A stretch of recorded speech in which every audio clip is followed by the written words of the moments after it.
समाचार टीवी में आज का मुख्य समाचार। मऊ के घोसी कोतवाली क्षेत्र के मुस्कुरा गांव में रविवार की सुबह उस समय हड़कंप मच गया जब गांव से कुछ दूरी पर तालाब के किनारे एक युवक का शव पाया गया।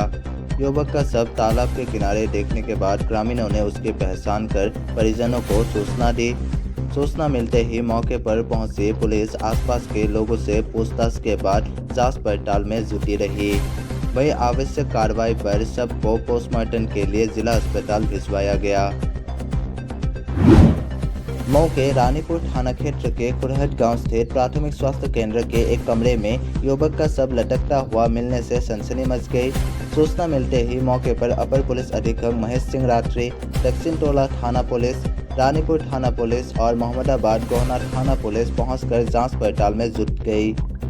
रानीपुर थाना क्षेत्र के धर्मसिंहपुर गांव निवासी अंकित सोनकर पुत्र दिनेश शुक्रवार की सुबह करीब 9:30 बजे घर से स्कूल के लिए निकला था।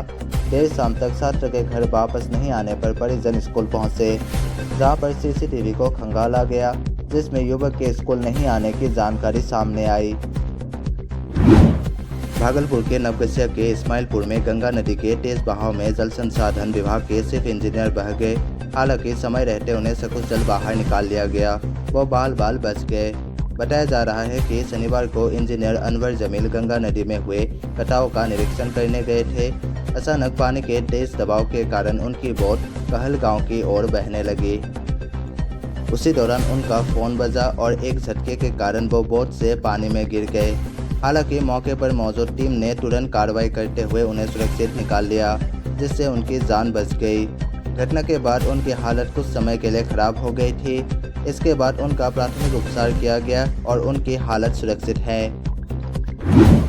फिरोजपुर से धनबाद जा रही किसान एक्सप्रेस डाउन ट्रेन सियोहारा थाना क्षेत्र के रायपुर रेलवे फाटक के पास 2 ढेरों में बट गई। ट्रेन में कुल 21 कोच थे। 8 कोच टूटकर सियोहारा रेलवे स्टेशन पर पहुंच गए, बाकी रायपुर के पास रुक गए। घटना का पता लगते ही रेल विभाग में हड़कंप मच गया। स्थानीय पुलिस प्रशासन और रेल विभाग के अधिकारी मौके पर पहुंचे। किसी तरह रायपुर फाटक के पास रुके सभी डिब्बों को पावर से खींचकर सियोहारा रेलवे स्टेशन पर लाया गया। गाजियाबाद के राजनगर एक्सटेंशन की KW सृष्टि सोसाइटी के रहने वाले इंटीरियर डिजाइनर तरुण पवार का 16 अगस्त को अपहरण कर गला दबाकर वो मारपीट कर हत्या कर दी। इसके बाद कार में ले जाकर बुलंदशहर के बीबी नगर में सबके सह टुकड़े करके धड़ और पैर बीबी नगर के नहर में फेंके और सिर और हाथ बाबूगढ़ में फेंक दिए। मामले में पुलिस ने 3 आरोपियों को गिरफ्तार किया है। पूछताछ में प्रेम प्रसंग के मामले में हत्या करने की बात सामने आई है। पुलिस ने आरोपियों के पास से वारदात में प्रयोग फावड़ा, दरांती, 2 गड्ढे कार, तरुण की कार बरामद की है। साथ ही बुलंदशहर के औरंगाबाद थाना क्षेत्र से दायां पैर भी बरामद किया है। भारत के धाकड़ ओपनर रहे शिखर धवन ने शनिवार को क्रिकेट से संन्यास ले लिया। संन्यास की घोषणा के बाद धवन अपने 11 वर्षीय बेटे जोरावर को लेकर भावुक हो गए और उम्मीद जताई कि उनके बेटे जोरावर को उनके संन्यास के बारे में पता चले। धवन ने अपने बेटे को एक भावुक संदेश भी दिया। धवन ने अक्टूबर 2023 में पूर्व पत्नी आयशा मुखर्जी को तलाक दे दिया था। हालांकि उन्होंने अपने बेटे जोरावर की कस्टडी खो दी थी। हालांकि उन्हें मुलाकात करने के अधिकार दिए गए थे और वीडियो कॉल के जरिए बात करने की अनुमति दी गई थी। साथ ही कोर्ट ने जोरावर को धवन से मिलवाने को भी आदेश दिया था। पर धवन के हालिया पोस्ट बताता है कि उन्होंने कई महीनों से जोरावर को देखा तक नहीं है और न ही उनसे बात की है। धवन को यह तक पता नहीं कि उनके बारे में बेटे जोरावर को कुछ पता भी है या नहीं। अब अपने रिटायरमेंट के बाद धवन ने बेटे जोरावर को संदेश दिया है। महाराष्ट्र के पालघर में 12 वर्षीय लड़की से दुष्कर्म के आरोप में 42 वर्षीय एक व्यक्ति को गिरफ्तार किया गया है। आरोपी की पहचान राम गणपत भोयर के तौर पर की गई है। उसने शनिवार को अपराध को अंजाम दिया था। जब लड़की ने अपने परिवार वालों को घटना की जानकारी दी तो उन्होंने पुलिस में आरोपी के खिलाफ शिकायत दर्ज कराई। पुलिस ने नाबालिग से दुष्कर्म के आरोप में मामला दर्ज कर लिया है। कांग्रेस ने एक बार फिर केंद्र सरकार पर हमला बोला। उसने रविवार को दावा किया कि वेतन वृद्धि की धीमी गति और कमर और महंगाई के कारण वास्तविक मजदूरी में अभूतपूर्व गिरावट आई है। सबसे पुरानी पार्टी ने कहा कि शुतुरमुर्ग की तरह सरकार भी भारतीय अर्थव्यवस्था के समक्ष खड़ी सबसे बुनियादी चुनौती के प्रति आंखें बंद किए हुए है।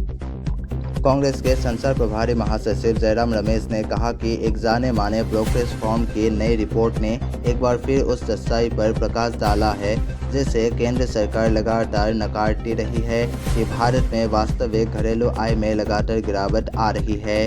धीमी वेतन वृद्धि और कमर महंगाई के कारण वास्तविक मजदूरी या कहे कि आय में अभूतपूर्व गिरावट आई है। पाकिस्तान ने प्रधानमंत्री नरेंद्र मोदी को शंघाई सहयोग संगठन यानी कि SCO बैठक में शामिल होने के लिए पाकिस्तान आने का न्योता दिया है। यह बैठक इस साल अक्टूबर में इस्लामाबाद में होनी है और इस बैठक में शंघाई सहयोग संगठन के सदस्य देशों के राष्ट्र प्रमुख शामिल होंगे। हालांकि भारत और पाकिस्तान के संबंधों को देखते हुए इसकी बहुत कम संभावना है कि प्रधानमंत्री नरेंद्र मोदी इस्लामाबाद का दौरा करें। देखने वाली बात यह होगी कि क्या प्रधानमंत्री मोदी अपनी जगह अपने किसी मंत्री को पाकिस्तान भेजते हैं या नहीं। पश्चिम बंगाल में महिला डॉक्टर से दुष्कर्म और हत्या मामले में जांच तेज हो गई है। मामले में आरजीकर मेडिकल कॉलेज एवं अस्पताल के प्रबंधन पर भ्रष्टाचार के आरोप भी लगे हैं। इसी सिलसिले में CBI ने वित्तीय अनियमितताओं को लेकर कोलकाता स्थित आरजीकर मेडिकल कॉलेज के पूर्व प्राचार्य के परिसरों और 14 अन्य स्थानों पर छापेमारी की। जानकारी के मुताबिक जांच एजेंसी के भ्रष्टाचार निरोधक शाखा आरजीकर मेडिकल कॉलेज एवं अस्पताल के पूर्व प्राचार्य संदीप घोष के आवास पर पहुंची। इसके साथ ही CBI की एक टीम ने फॉरेंसिक मेडिसिन एवं टॉक्सिकोलॉजी के डेमोन्स्ट्रेटर डॉक्टर देवाशीष सोम के घर पर भी दबिश दी।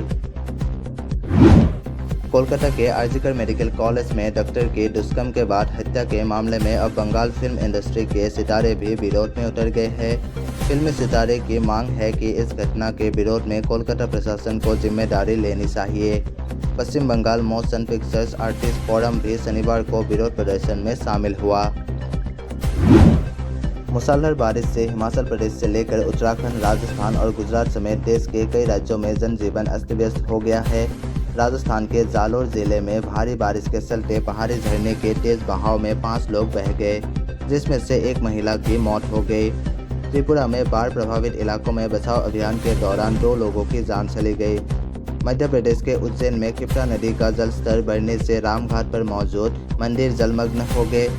उत्तराखंड में पिंडारी ग्लेशियर मार्ग को भारी बारिश से बड़ा नुकसान हुआ है, जबकि अगले महीने से इस पर ट्रैकिंग शुरू होने वाली है। इस बीच मौसम विभाग ने 26 अगस्त तक गुजरात से लेकर महाराष्ट्र और बंगाल से लेकर त्रिपुरा और पूर्वोत्तर के राज्यों में भारी से बहुत भारी बारिश का अलर्ट जारी किया है। दिल्ली के पूर्व उप मुख्यमंत्री मनीष सिसोदिया की पदयात्रा 8वें दिन बुरारी विधानसभा क्षेत्र के संत नगर पहुंची। यहां लोगों ने पगड़ी बांधकर और फूल मालाओं से उनका स्वागत किया। लोगों ने मनीष सिसोदिया आ गए, केजरीवाल भी आएंगे, काम किया है, काम करेंगे, भ्रष्टाचार का एक ही काल, केजरीवाल केजरीवाल के नारे लगाए। मुखर्जी नगर इलाके में बाइक सवार बदमाशों ने सहगल ज्वेलर्स पर गोलीबारी कर दी। गोली शोरूम के एक बैनर पर लगी।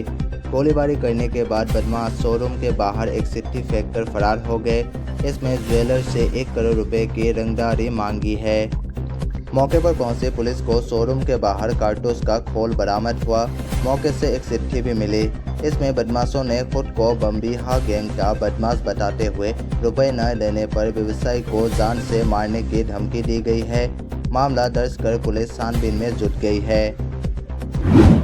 संरक्षित पशु काटन की सूचना पर गोवन स्क्वाड की टीम ने एक युवक का पीछा किया तो उसने तालाब में छलांग लगा दी। इस दौरान तालाब में डूबने से युवक की मौत हो गई। गुस्साए ग्रामीणों ने जमकर हंगामा किया और सब उठाने नहीं दिया। इस दौरान ग्रामीणों ने पुलिस के साथ अभद्रता भी कर दी और जमकर नोकझोंक हुई। पुलिस ने किसी तरह ग्रामीणों को समझाकर शांत किया और सब कब्जे में लेकर पोस्टमार्टम के लिए भेज दिया है। जानकारी के अनुसार गोवन स्क्वाड की टीम को रविवार की सुबह करीब 8 बजे सूचना मिली थी कि गंगा नहर कोतवाली क्षेत्र के माधोपुर गांव के पास एक युवक बाइक पर संरक्षित पशु का मांस लेकर बेचने जा रहा है।